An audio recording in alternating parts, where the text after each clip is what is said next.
Hello guys, welcome to Bookie Kida. So today I've come up with yet another interesting summary. So today's summary is for the book 3000 Stitches.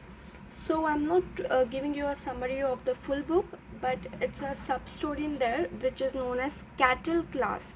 So this book is by Sudha Murthy ji, and I'm giving you a summary of a particular chapter, Cattle Class, from the book 3000 Stitches. So in this book, the author Miss Sudha Murthy narrates this incident when she had once travelled from London to Bengaluru by flight. So ये incident तब का है जब miss सुधा मूर्ति जी London से travel करी थी जब वो लंदन से बेंगलुरु जा रही थी, तब का इंसिडेंट है ये, जो इस बुक में दिया हुआ है, इस चैप्टर में दिया हुआ है, जिसका नाम है कैटल क्लास. तो ठीक है, शुरू करते हैं. Some women standing in business class queue wore expensive clothes and jewelry, while the author wore casual salwar kameez as it was comfortable for the senior citizen like her.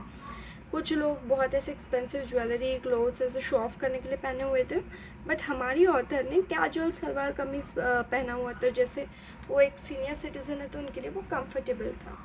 The woman started to call out the author to join economy class queue for boarding and even called her cattle class and described the author to poor to sit in business class.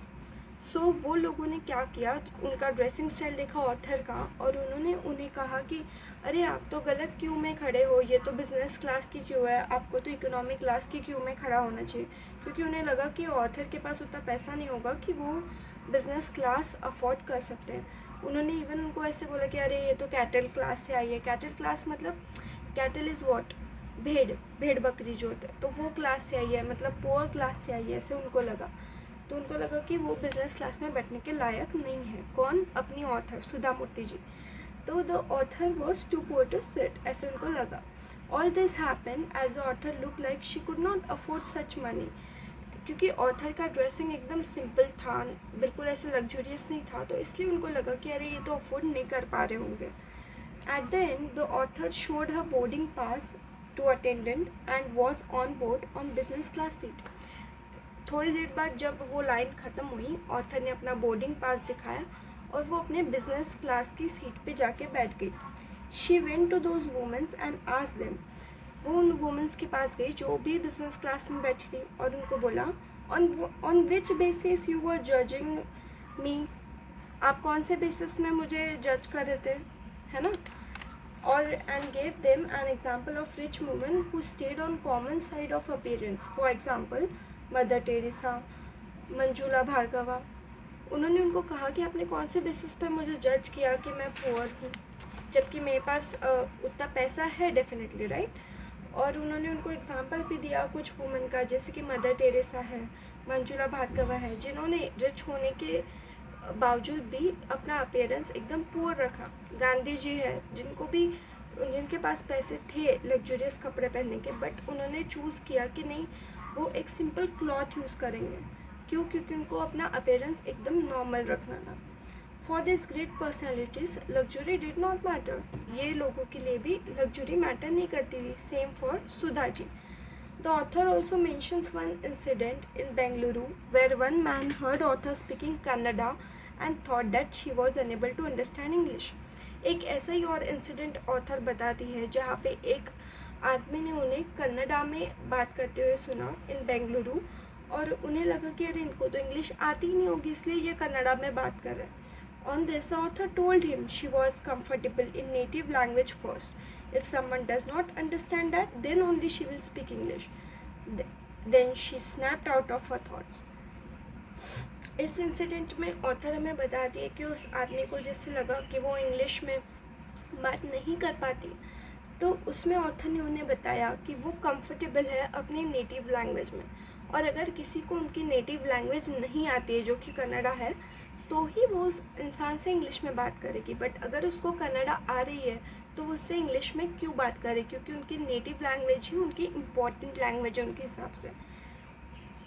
और इसमें वो thought से अपने बाहर आई और current day जो उस दिन में वो वापस आ गए अपने. ये उनका सिर्फ एक थॉट था कि उनको पुरानी बात याद आ गई थी. Later that day, the last meeting she had to attend was with those two women who earlier called her cattle class on airport. उसी दिन जो एयरपोर्ट का दिन था, उसी दिन उनका एक लास्ट मीटिंग पेंडिंग था, जिसमें उनका मीटिंग उन दो औरतों के साथ था जिन्होंने उनको एयरपोर्ट पे और फ्लाइट में भी कैटल क्लास कह के बुलाया था. After the presentation, the author told them that she will not fund their cause as there were more unfortunate people who needed the money. जब उन औरतों ने अपना प्रेजेंटेशन दिया, उसके बाद ऑथर ने उन्हें बोला कि नहीं, वो उनको फंड नहीं करेंगे क्योंकि बहुत ज़्यादा अनफॉर्चुनेट पीपल है जिनको उस पैसे की ज़रूरत है. जबकि इनका जो प्रोजेक्ट था इन औरतों का, उसमें ऑलरेडी एक सोर्स था. She suggested that they could invest themselves as they have ability to do so. जैसे वो इतने एक्सपेंसिव क्लोथ्स और ज्वेलरी पहन रहे हैं तो वो खुद भी तो इन्वेस्ट कर सकते हैं उस कॉज में. उसमें ऑथर को इन्वेस्ट करने की क्या ज़रूरत है? ऑथर उसमें इन्वेस्ट करेंगे जहाँ पे कोई इन्वेस्ट करने के लिए अवेलेबल नहीं है. After that, she narrated them one incident where Mr. George Bernard Shaw left the dinner at British Club as the doorman refused and judged him on his clothes and the tie, but ignored the talent. उसके बाद author ने उनको समझाने के लिए कि उनका thought process कैसा है, उन्होंने उन्हें एक इंसिडेंट भी बताया जहाँ पे मिस्टर जॉर्ज बर्नार्ड शॉ, जो कि बहुत वेल नोन इंसान है, उन्होंने एक ब्रिटिश क्लब में उनके लिए एक डिनर रखा था कुछ लोगों ने. तो वो डिनर उन्होंने रिफ्यूज़ कर दिया. क्योंकि वहाँ का जो डोरमैन था, उन्होंने उन्हें जज किया कि उन्होंने सादे एकदम बेसिक कपड़े पहने थे और कोई क्लोथ्स मतलब ऐसे कोट और टाई ये सब नहीं पहना था उन्होंने. तो डोरमैन ने बोला कि हम ऐसे लोगों को अंदर एंट्री नहीं देते, जबकि वो सेरेमनी उनके लिए थी, उनकी फेलिसिटेशन के लिए थी. बट तो भी डोरमैन ने उन्हें उनके सिर्फ क्लोथ्स को देख के उनको जज किया. Later he told a crowd, फिर उसके बाद वो अच्छे कपड़े पहन के आए. फिर उन्होंने क्राउड को बोला कि कोट और टाई को ही बोलने दो, let the coat and the tie speak. And he himself walked out and they ignored his intelligence by poor attire. उन्होंने कहा कि ठीक है, तुम्हें कोट और टाई इतना इम्पोर्टेंट है, तुम्हारा स्टेटस सिंबल है, तो यही बोलेंगे, मुझे बोलने की क्या ज़रूरत है. और ऐसा कह के वो वहाँ से निकल गए क्योंकि उन लोगों ने उनका इंटेलिजेंस को उतना एक्नॉलेज नहीं किया, बस उनके पुअर अटायर को ही एक्नॉलेज किया. तो इससे भी ऑथर बताना चाहते हैं कि कपड़े मैटर नहीं करते, इंटेलिजेंस मैटर करता है. तो यू शुड नेवर जज एनीवन और any book by its cover, क्योंकि अंदर क्या है, कितना इंटेलिजेंस है, क्या है, ये आप नहीं बता सकते जस्ट बाय द कवर और by the clothes of a person.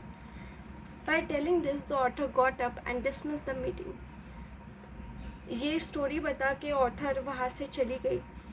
फिर उनके मैनेजर ने उनको पूछा कि क्या हो गया, मतलब ये कैटल क्लास क्या है, मुझे बताओ. तो फिर उन्होंने उनकी जो मैनेजर है उनको बोला कि I will not narrate the incident today as it is something only cattle class will understand. तो उन्होंने ऐसे फनी वे में बोला कि अरे ये तो तुम्हें नहीं समझेगा, ये सिर्फ एक कैटल क्लास को ही समझ सकता है. मतलब उन्होंने कहा कि तुम कैटल क्लास नहीं हो, सो तुम्हें टेंशन लेने की ज़रूरत नहीं है. तो इन शॉर्ट सुधा मूर्ति जी ने कैटल क्लास ये पूरे इसमें ये बताया है कि कैसे लोग जो आपको अपीयरेंस से जज करेंगे वो लोग वर्थ इट ही नहीं है आपके टाइम के. आपको उन लोगों से जाके बात करनी चाहिए जो कि आपके टैलेंट को रिकॉग्नाइज करें और उन लोगों के साथ आपको ज़्यादा रहना चाहिए. सो आई होप ये समरी आपको अच्छी लगी होगी. ये है, मैं फिर से बताती हूँ, ये जो बुक है सुधा मूर्ति जी की 3000 स्टिचेस, उसमें का एक चैप्टर है छोटा सा कैटल क्लास, उसकी समरी मैंने आपको बताई है. अगर आपको ये बुक पढ़नी है तो आप डेफिनेटली कोई भी वेबसाइट या फिर अमेज़ॉन आपके नियर बाय बुक स्टोर में भी आपको ये बुक 3000 स्टिचेस मिल जाएगी और आप उसके कंटेंट में भी देख सकते हैं या फिर इंडेक्स में भी देख सकते हैं. वहाँ पे एक चैप्टर रहेगा कैटल क्लास जो आप वहाँ पे भी पढ़ सकते हैं. और एक कैटल क्लास ही नहीं है, उसमें काफ़ी सारे अच्छे स्टोरीज़ है जो कि बहुत इंस्पिरेशनल है और जो कि रियल है 100%. ये सब सुधा मूर्ति जी ने खुद एक्सपीरियंस किए हैं. सो आई होप कि आपको पसंद आ गया होगा और आप जाके वो बुक लेंगे और मुझे बताएंगे कि